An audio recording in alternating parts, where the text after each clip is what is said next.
안녕하세요. 들어봤나율 김나율입니다. 오늘은 중국 괴담 하나를 가져왔습니다. 이 이야기는 중국 내에서 거의 전설이라고 불릴 정도로 굉장히 유명한 이야기라고 하는데요.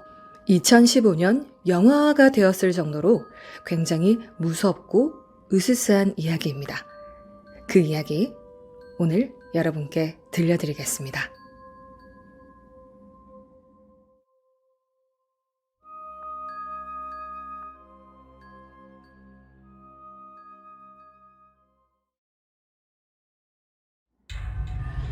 중국 베이징 375번 버스 괴담은 중국에서 널리 알려진 전설이라고 합니다. 사건이 일어났던 당시 날씨는 무척 추웠고 바람도 많이 부는 겨울이었대요. 미스터리한 이 귀신 사건은 1995년 11월 14일 12시 자정에 375번 버스가 위안밍 위안터미널에서 출발해 시앙샨으로 가는 마지막 버스였다고 합니다. 버스 안에는 버스 기사와 버스 안내양 이렇게 둘이 있었고요. 이화문 남문에서 젊은 신혼부부와 노인 1분 그리고 청년 1명 총 4명이 버스에 탑승했었다고 해요. 얼마 후 버스 기사가 길가에 2개의 그림자를 발견했는데 이들은 손을 흔들며 버스를 세웠다고 해요. 청나라 복장을 한 3명의 사람들이 탑승을 했다고 합니다. 여기서도 벌써 좀 이상하죠? 길가에서 2개의 그림자를 발견했는데 3명이 탔다. 그런데 이상하게도 3번째 남자를 2 남자가 양쪽에서 그 어깨를 잡고 붙들고 있었고 3사람 모두 청나라의 중국 전통 예복을 입고 얼굴은 매우 창백했었다고 해요.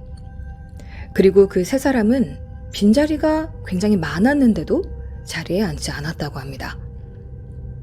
그렇게 내정거장을 지나치니 신혼부부가 내렸는데 갑자기 노인이 난데없이 청년이 지갑을 훔쳤다고 말하면서 막 소리를 지르고 청년을 때리고 막 소란을 엄청 피우셨다고 해요.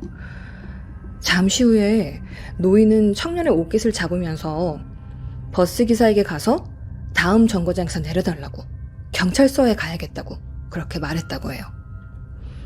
청년은 억울한데 아무 말도 할 수가 없었고 버스가 다음 정거장에 멈추자 청년과 노인이 내렸다고 합니다. 그리고 나서 노인은 버스가 가는 것을 지켜본 다음 안도의 한숨을 쉬었다고 해요. 그 안도의 한숨을 쉬는 노인분을 보면서 청년이 물었겠죠? 경찰서 어딨어요?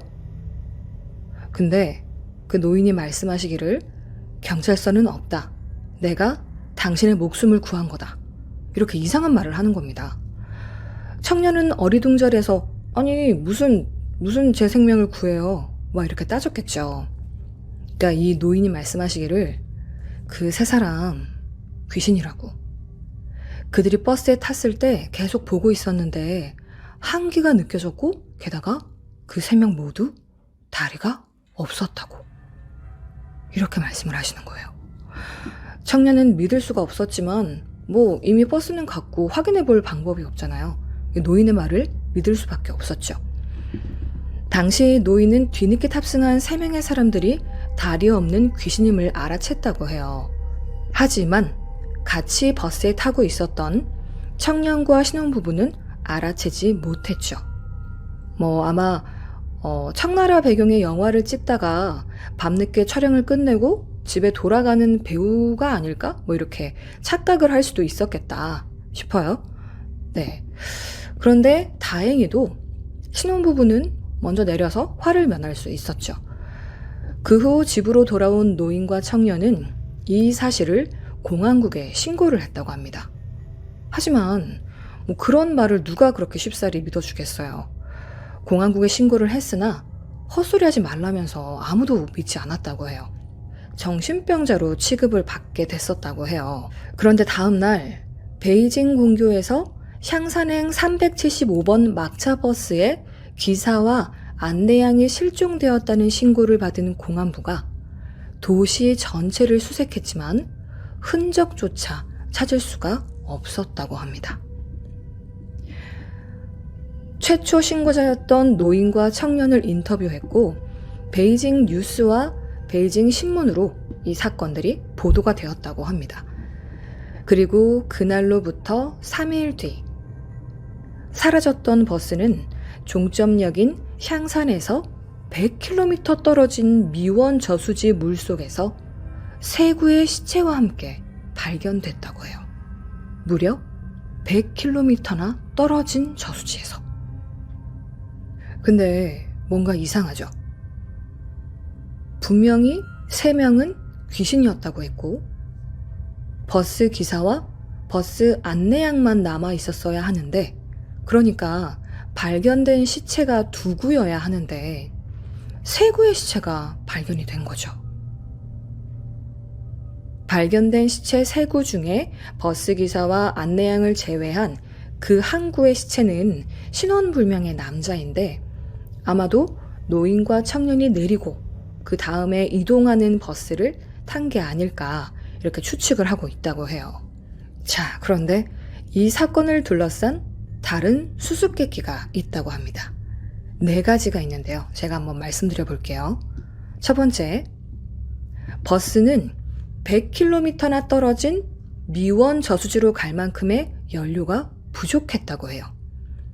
이상하게 여긴 공안부가 그 차량 휘발유 탱크를 열어봤는데 연료 대신에 피가 가득 차 있었다고 합니다. 두 번째 미스터리는 시체가 사라진 지 이틀 만에 발견이 됐는데 부패가 엄청 심하게 돼 있었다고 해요. 여름이라고 해도 썩는 과정이 이렇게 빠르지가 않은데 더구나 한겨울에 이렇게 빨리 시체가 부패되는 경우는 없었던 거죠. 세 번째 미스터리. 공안부는 미원 저수지로 이어지는 각 입구에 있는 CCTV를 확인했지만 375번의 버스의 이동 경로는 보이지가 않았습니다. 모든 CCTV를 다 확인했는데 375번 버스가 오는 게 찍히지가 않은 거예요. 이상하죠? 네 번째 미스터리. 이 괴담이 너무너무 유명해지면서 2015년 영화화가 되었다고 합니다. 되게 음침한 분위기 속에서 촬영을 했는데 3명의 청나라 의상 귀신 역을 할 그 배우들이 오지를 않은 거예요. 근데 피투성이로 물든 턱시도의 남성과 검은 기름이 흐르는 웨딩드레스를 입은 여성이 같이 찍혀 있었다고 합니다.